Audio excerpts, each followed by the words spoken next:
Welcome back. Tony Daniel in studio here, maritime lawyer, policy analyst, and engineer Nuruddeen Hamanyero. He's a retired naval officer and a security consultant. He is in our Abuja studio. This conversation is sort of spreading out into, some sort of areas, and maybe we'll touch on them because our subject matter is a renewed onslaught against oil theft. And that's really what our topic is, and what you think about that. And when I was, quote-unquote, threatening that it might spill out into other areas, we have had oil experts and economists say to us, what's going on? The sums simply don't add up, for example, and this is part of spreading out. The sums don't add up.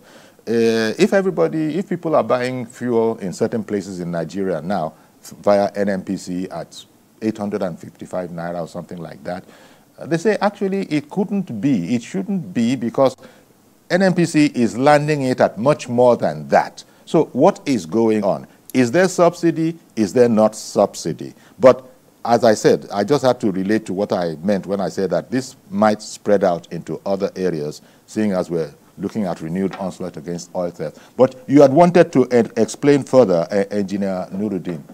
Now is your opportunity.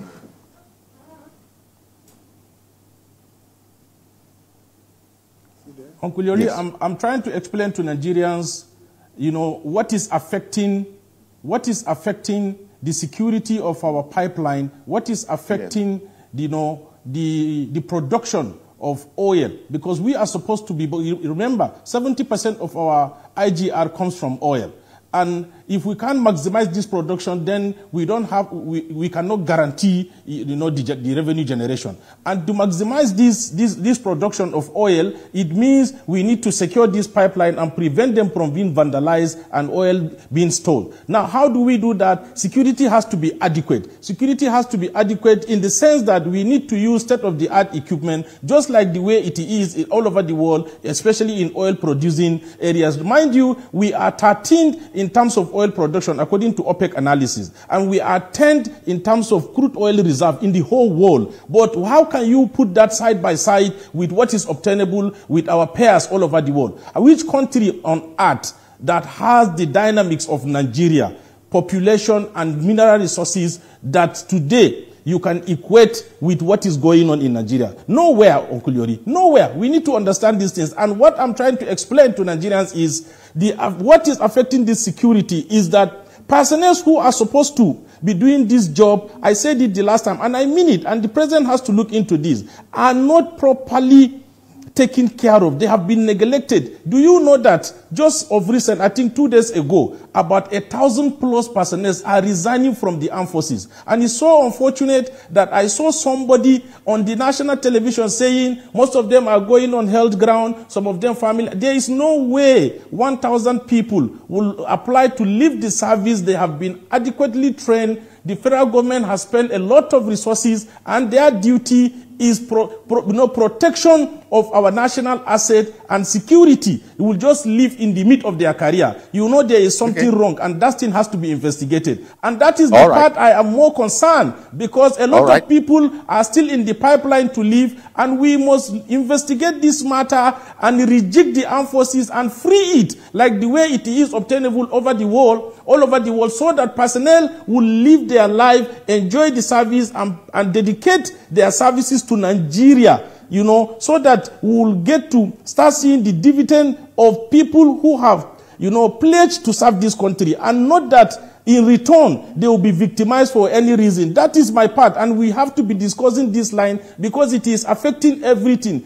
Mind you, today, this security aspect we are talking about, Uncle Yori, affected agriculture, affects education, it affects every sector. Today, people don't go to school because of insecurity. People don't go to their farms because of insecurity. Left alone, the oil that every Nigerian is looking at. Engineer Nuruddeen, I hear you. Indeed, Barrister Tony, the conversation has taken a curious turn, because with a subject matter such as renewed onslaught against oil theft, one would have thought that we'll be talking largely about improvements in engagements, in technology, in equipment. And here you two gentlemen who actually know, can enrich our understanding about this whole matter, I'm almost getting the impression that, look, there are forces that don't want the subject matter of our conversation this morning to actually work, to see the light of day. What renewed onslaught against oil theft? That is going to spoil things for a lot of sectors, it seems to be. Engineer Nuruddeen has explained it from the point of view of that there are people who are queuing up to leave the service, the security services, and is implying, if not stating directly, that this is as a result of their seeing that it's not going to work with this kind of arrangement that we have. And you've made some, assertions as well that some things have been said publicly that needn't have been said in relation to how we are going about against, again, the subject matter of this conversation. Oh, yeah? Uncle Yori, renewed onslaught on oil theft. Engineer is correct in view of the personnel of our security agencies. But again, the issue is corruption. You know why I keep saying this? Mm-hmm. We have some men who are facing Boko Haram. If you have opportunity of talking to them, talk to them. Some of them are not being paid. Then, the president cannot be everywhere. Yeah. If he makes you a minister, do your work. If you have an idea that will improve your ministry, bring it forward if you need approval. We were commending some ministries here the last time I came here, which means they are doing well. So the Minister for Defense, the Chief of Defense Staff, and the Army Chief and all that, what are they doing?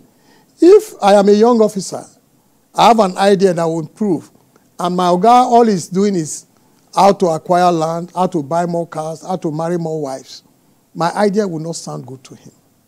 And the Oga is doing this because his own previous Oga did almost the same thing. This is very curious. I'm sure it might be curious to a lot of viewers as well who are listening to us that whereas you think of those kind of things, if you must think about them at all, in relation fairly or unfairly to politicians.